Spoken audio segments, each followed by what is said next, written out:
And I think the two of us really got interested in detail enough so that we actually have done some research and writing on it in the late 1980s when her Language of the Goddess came out.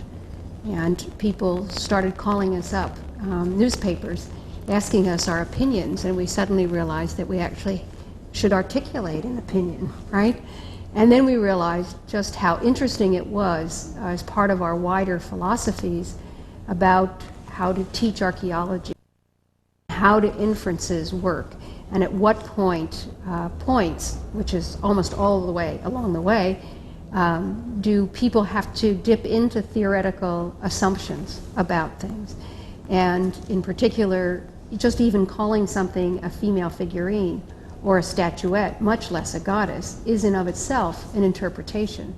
And how you name artifacts, and then how you make these moves, and how you try to deal with what is inherent in archaeological data, and that is its ambiguity, and that it's always ambiguous. And what everybody wants is a unambiguous story. And I think Ruth and I are both very committed to having, keeping that ambiguity in there. And so with much of Marija's work, which moved more and more so, especially throughout the 1980s and into the 90s and even earlier, she moved from somewhat ambiguous stories to less and less ambiguous stories, where there was more closure, more definition about this is the way it was in the past. We were both developing ideas of the feminist practice of archaeology at that time. And it was within this context that our interest in ambiguity, the ambiguity of archaeological data, and the sort of celebration of the ambiguity rather than a turning away or a mystification of the ambiguities, at this time this developed. And there were many other aspects. Is Marija's work a feminist enterprise, or is it not? And it was at this point that we were showing that, in fact, there are many aspects of her work which are not feminist, even though it would seem to appeal to feminists because of its focus on women and a focus on gender and the importance of the respect and empowerment of women. We still considered it not a work of feminist archaeology. Well, I think it's the crux of the problem, because we have different aims in doing our archaeology from Marija's. We have a different agenda, a different viewpoint, a different standpoint on what is our knowledge on the basis of archaeological data. I think that that's where a lot of our differences come. And actually we had a seminar, conference a little while back on the feminist practice of archaeology, and we were all asked to give our ideas of what the feminist practice of archaeology is, and each one of us came up with rather different things, but there were some commonalities, I think, weren't there?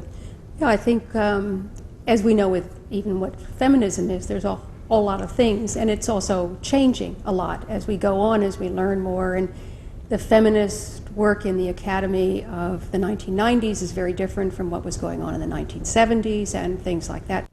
But I think what another point that Ruth mentioned that would differ among feminist archaeologists is, of course, who their audiences are. And by the time Marija got to be writing things like The Language of the Goddess, in a way she had a different audience than the audience that Ruth and I mostly have.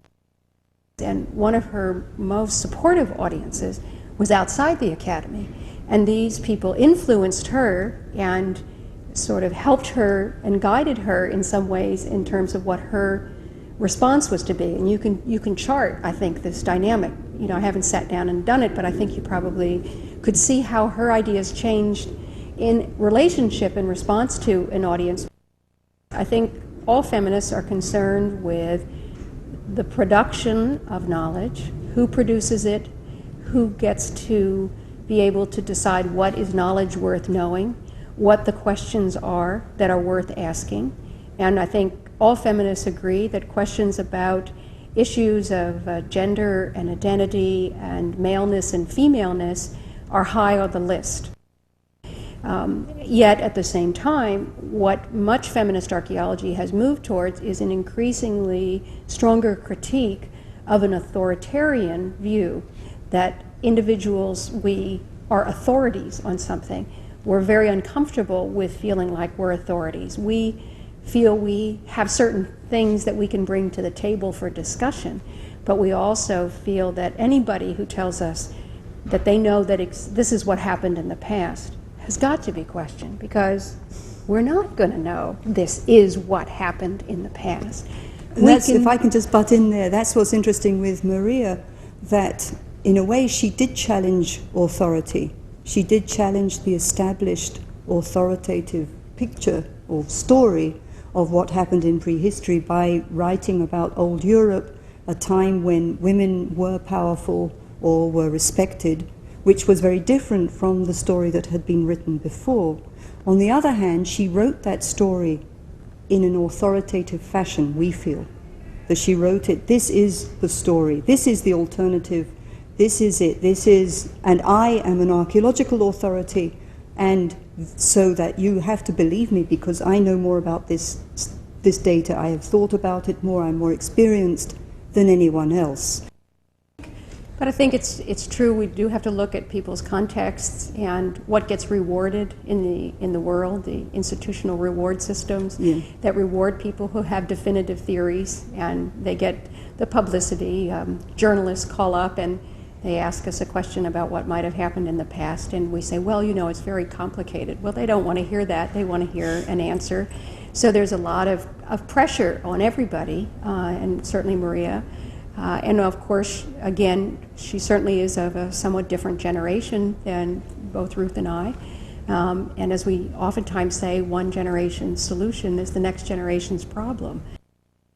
And so we are more able now to recognize, and again, in an increasingly multicultural world, that there are these multiple perspectives, multiple sets of experiences going in, and that the kinds of accounts that try to present a more homogenized and univocal or one sort of perspective kind of view are harder to sustain and make less sense to us in the worlds that we operate in today.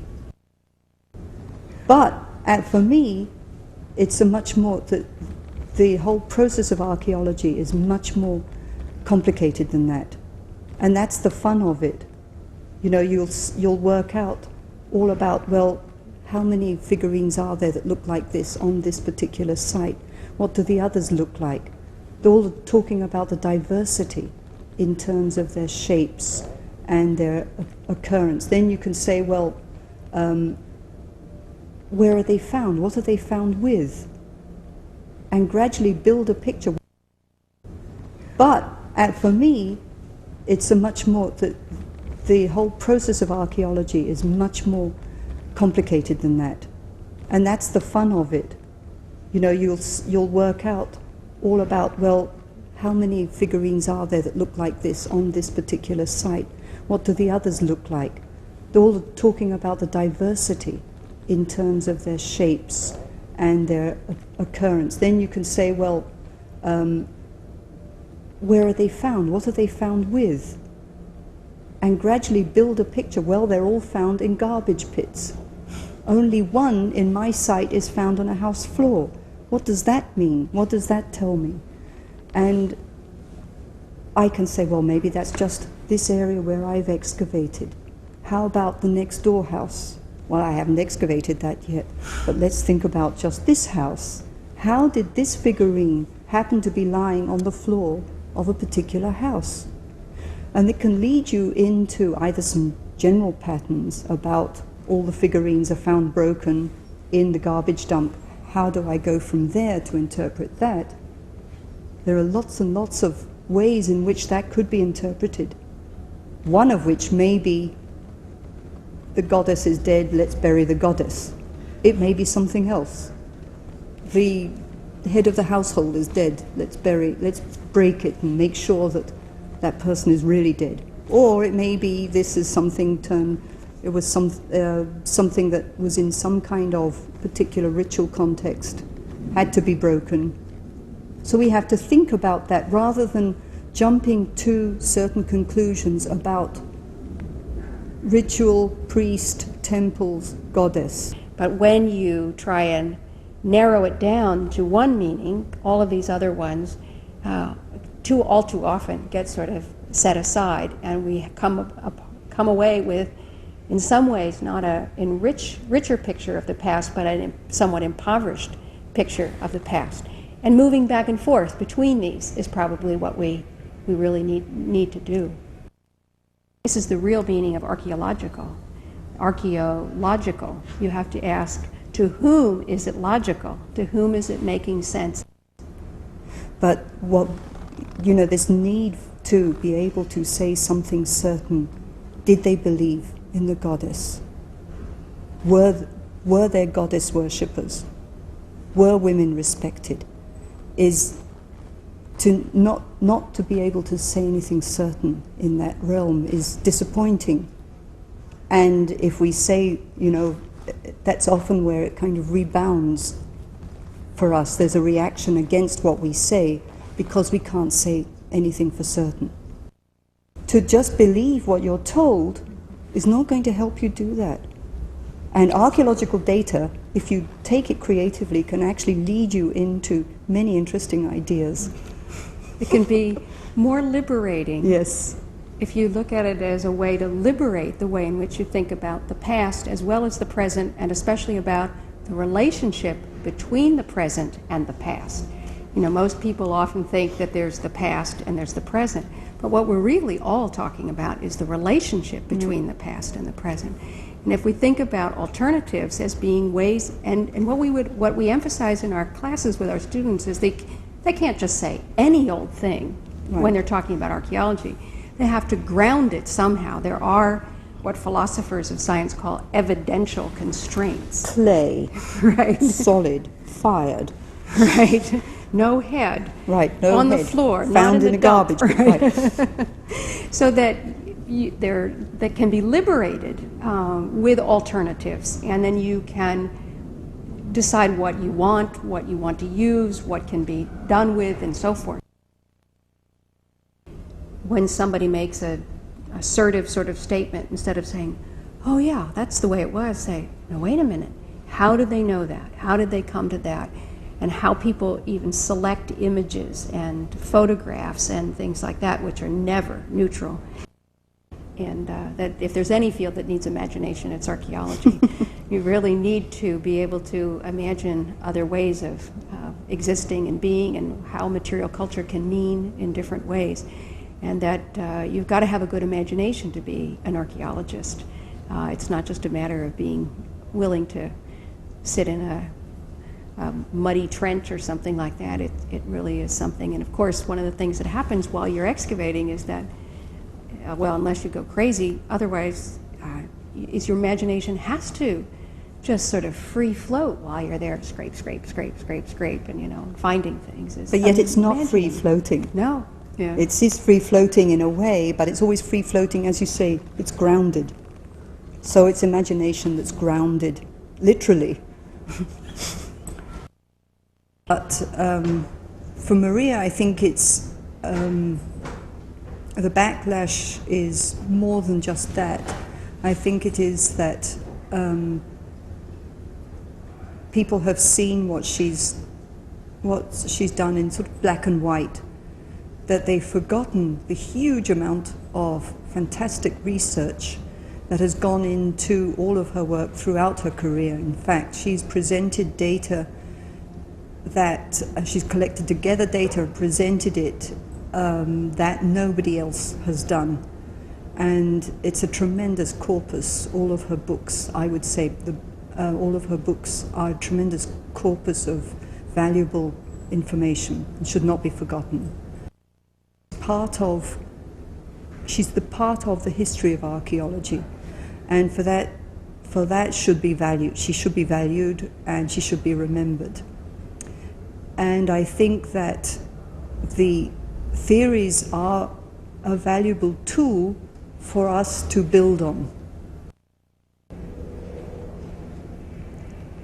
I think the other really important aspect to this is to place the backlash to Marija in a wider context of backlash, which has certainly been going on with feminist approaches and the anxiety that's been generated by a society that realizes that now their workforce is dependent on women, and that the government is still trying to control women's bodies, women's futures, and that for many people the backlash may be as much a result of their own anxieties about themselves, their inabilities to change, to be in a changing world, and their own insecurities.